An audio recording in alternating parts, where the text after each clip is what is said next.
One nation one election को लेकर पूर्व राष्ट्रपति रामनाथ कोविंद की कमेटी की रिपोर्ट को केंद्र कैबिनेट ने मंजूरी दे दी है।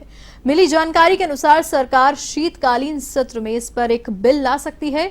पूर्व राष्ट्रपति रामनाथ कोविंद की अध्यक्षता में बनी समिति ने लोकसभा चुनाव की घोषणा से पहले मार्च में वन नेशन वन इलेक्शन पर अपनी रिपोर्ट सौंपी थी और आज इस पर अंतिम फैसला दे दिया गया है। इस सिलसिले में एवन टीवी की संवाददाता सौम्या मिश्रा ने छत्तीसगढ़ के पूर्व उप मुख्यमंत्री टी.एस. सिंहदेव से की खास बातचीत। आइए आपको दिखाते हैं। इस वक्त हमारे साथ टी.एस. देव सिंह मौजूद है, उनसे बातचीत करेंगे। सर, किस तरह से देखते हैं वन नेशन वन इलेक्शन की जो कमेटी ने अब इसे पास कर दिया है और अब इस पर बिल लाने के लिए कहा? कैबिनेट में पास हुआ है, ऐसा आप लोग के माध्यम से आज प्रेस कॉन्फ्रेंस में पता चला और ये एक और राजनीतिक सुविधा का उदाहरण देखने को मिल रहा है, क्योंकि वही सरकार जो कुछ सालों से एक देश एक चुनाव की बात कर रही है, उसी सरकार के किसी प्रतिनिधि ने जम्मू कश्मीर, हरियाणा, महाराष्ट्र और झारखंड के चुनाव के लिए एक शब्द पहल नहीं किया कि ये चुनाव एक साथ हों। जो 4 राज्यों के चुनाव एक साथ नहीं कराने के लिए पहल कर रहा है, वो पूरे देश के लिए हम लोग को गुमराह करने की कोशिश कर रहा है कि पूरे देश में हम करना चाहते हैं। तो आपकी सोच क्या है इसमें? जहां तक मैं समझ पाता हूं कि आप पर्याप्त समय चाहते थे जम्मू कश्मीर, हरियाणा के लिए प्रचार के लिए, और पर्याप्त समय चाहते थे अलग से महाराष्ट्र और झारखंड में, जहां वहां भी बहुत बड़ी चुनौती कि यहां भी हमको पूरा समय मिले। मेरी छोटी सोच में देश में 7 चरणों में आपने चुनाव को किया। मैं नहीं मानता कि देश में हमारे पास ऐसी व्यवस्था नहीं है कि ये 3 या 2 या 4 चरण में नहीं हो सकते थे या एक साथ नहीं हो सकते। मैं स्वीकार नहीं करता। केवल एक तर्क है कि 7 भाग में करो तो जो स्टार प्रचारक हैं उनको पूरा समय मिलेगा अपना प्रचार करने के लिए। सर, उनका साफ तौर पे कहना है कि इससे डेवलपमेंट में जो है वो दिक्कत होती है। बार बार इलेक्शंस होते हैं, 6 महीने पे ऐसे में डेवलपमेंट रुकता है, तो ये जरूरी है कि डेवलपमेंट सही से हो, इसलिए एक बार मिलेगा। कैसे? यानी वो कह रहे हैं तो कैसे? जब चुनाव होते हैं, चुनाव आयोग घोषणा तिथियों की करती है कि आज से आचार संहिता लागू हो गई। जिस दिन से आचार संहिता लागू होती है उस दिन से नए काम गवर्नमेंट सैंक्शन नहीं कर सकती।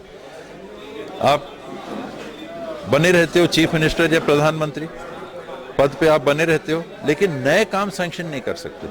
पुराना काम कौन सा रुकता है?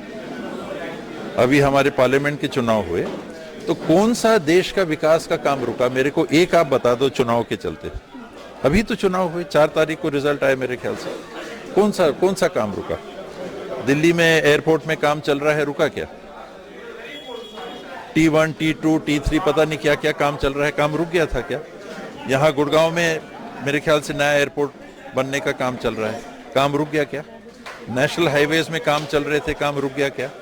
बंदरगाहों में काम चल रहे थे, काम रुक गया क्या? मैं बड़े बड़े केवल काम बता रहा हूँ, आप नीचे तक चले जाओ। जितने काम केंद्र सरकार या राज्य सरकारों के द्वारा हो रहे थे, हरियाणा का चुनाव हो रहा है, जम्मू कश्मीर का चुनाव हो रहा है, कौन सा काम जो पुरानी गवर्नमेंट ने सैंक्शन कर दिया था, कौन सा काम रुका? और अगर चुनाव के चलते काम रुकेंगे तो वन नेशन वन इलेक्शन होगा, तब उस समय काम नहीं रुकेंगे। अभी काम रुक जाएंगे, अभी देश का विकास थम जाएगा, उस समय नहीं थमेगा। उस समय भी तो वही होगा।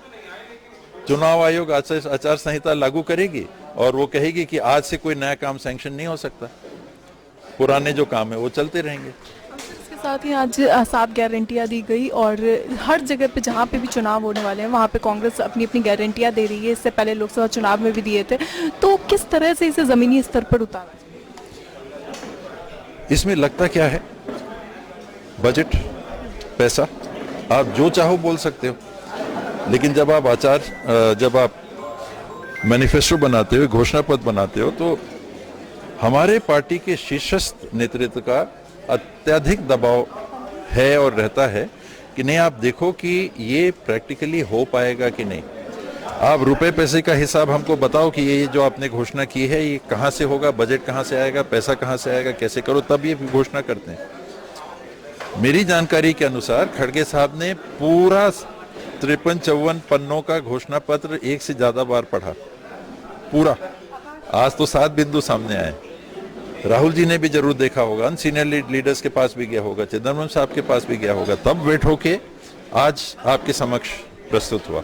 तो ये स्टडी करके कि किया जा सकता है कि नहीं। तो अन्य राज्यों में घोषणा की कांग्रेस ने कि भाई आपने हमारे सीनियर लीडर से घोषणा करा दी और अब आप कर पा रहे हो कि नहीं। तो ये सारी चीज को और ज्यादा कहीं ज्यादा गंभीरता से अब स्टडी करके कांग्रेस घोषणा पत्र जारी कर रही है। सर, तो साफ तौर पे ये थे हमारे साथ पूर्व